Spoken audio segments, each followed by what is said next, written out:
சுசீந்திரம் தானுமாலய சுவாமி கோவிலில் நடந்த சம்பவங்கள் தொடர்பாக அமைச்சர் மனோ தங்கராஜ் விளக்கம் அளித்திருக்கிறார். அவர் பேசிய காட்சிகளை பார்க்கலாம்.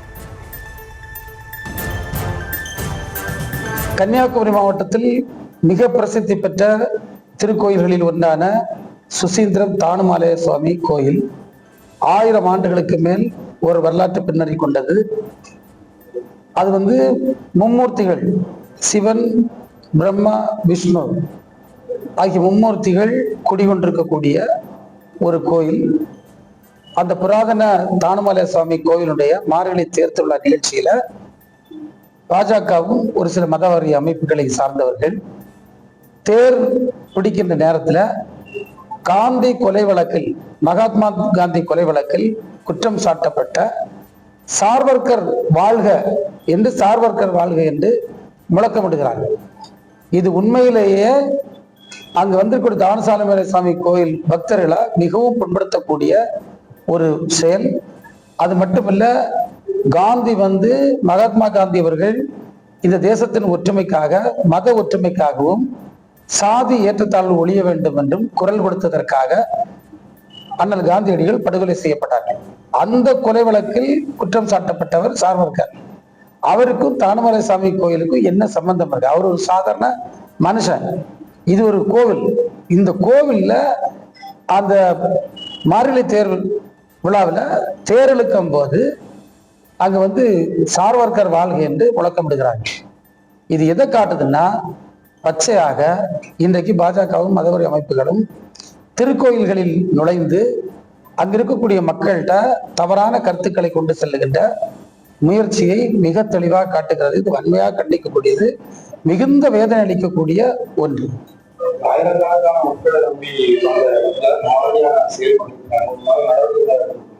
இல்ல, நீங்க இது கண்டிப்பாக நடவடிக்கை காவல்துறை பார்த்துக்கிடும், பொதுமக்கள் பார்க்கணும். என்னுடைய அன்பான வேண்டுகோள் இந்த மண் அதாவது யூனிட்டி இன் டைவர்சிட்டி, இதுதான் நம்முடைய பெருமை.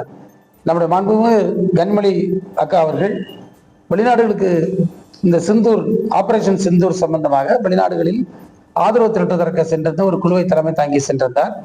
அப்போது ஐரோப்பிய நாடுகளில் ஒன்றில் அவரிடத்தில் கேள்வி கேட்டார்கள், உங்க தேசத்தினுடைய மொழி என்ன? அவர்கள் புன்னகை முகத்தோடு சொன்னார்கள், யூனிட்டி இன் டைவர்சிட்டி, அந்த பன்மைத்தன்மையில் ஒற்றுமை என்பது என்று சொன்ன நேரத்தில் உலகமே அதை பாராட்டியது. அப்படிப்பட்ட ஒரு நாட்டில் இந்த தேசத்தின் சுதந்திரத்திற்காக போராடி, இந்த தேசத்தில் இருந்த சாதி கொடுமைகளை எதிர்த்து போராடி, இந்த தேசத்தில் சமய ஒற்றுமை வர வேண்டும் என்று போராடியவரை அதற்காக கொலை செய்த கும்பலில் அந்த கொலை குற்றவாளியாக குற்றம் சாட்டப்பட்டவரை பெயரை சொல்லி வாழ்க என்று தானுமாலய சுவாமி கோயிலுக்கு உள்ள இந்த பிஜேபியும் மதவரி கும்பலும் முழக்கமிடுகிறார்கள் சொன்னால், அவங்களுக்கு மதத்தை வச்சு அரசியல் செய்வதை தவிர வேற என்ன நோக்கம் இருக்கிறது என்பது மிக தெளிவாக இன்னைக்கு தெரிஞ்சிருக்கு. இது ஒரு மிகவும் வேதனையான சம்பவம். இவர்கள்ட்ட தமிழ்நாட்டு மக்கள் மட்டுமல்ல, இந்திய நாட்டு மக்களே மிக கவனமாக இருக்க வேண்டும். ஏனென்றால் வரலாற்றை திரிப்பதில், வரலாற்றை மாற்றுவதில் உண்மையில சொல்லப்போனா இது கடவுள் பக்திக்கே எதிரானதான். ஒரு சாமியை வழிபட போற இடத்துல போய் ஒரு கொலை வழக்கில் குற்றச்சாட்டப்பட்ட ஆளை சொல்லி வாழ்கன்னு முழக்கம் போடுறது எந்த விதத்திலும் ஏற்றுக்கொள்ள முடியாது. அங்கே போய் தானுமாலய சுவாமி வாழ்கன்னு சொல்லியிருந்தா, சிவன் வாழ்கன்னு சொன்னா, பிரம்மா வாழ்கன்னு சொல்லியிருந்தா, விஷ்ணு வாழ்கன்னு சொல்லியிருந்தா, எல்லாரும் சேர்ந்து ஆமா வாழ்கன்னு சொல்லியிருப்பாங்க. ஆனா இது எவ்வளவு பெரிய அபத்தமான ஒரு செயலை செய்கிறார்கள். இது வன்மையாக நான் உண்மையிலேயே இந்த ஒற்றுமையை விரும்புகின்ற அத்தனை இந்து மக்கள் சார்பில் நான் இதை.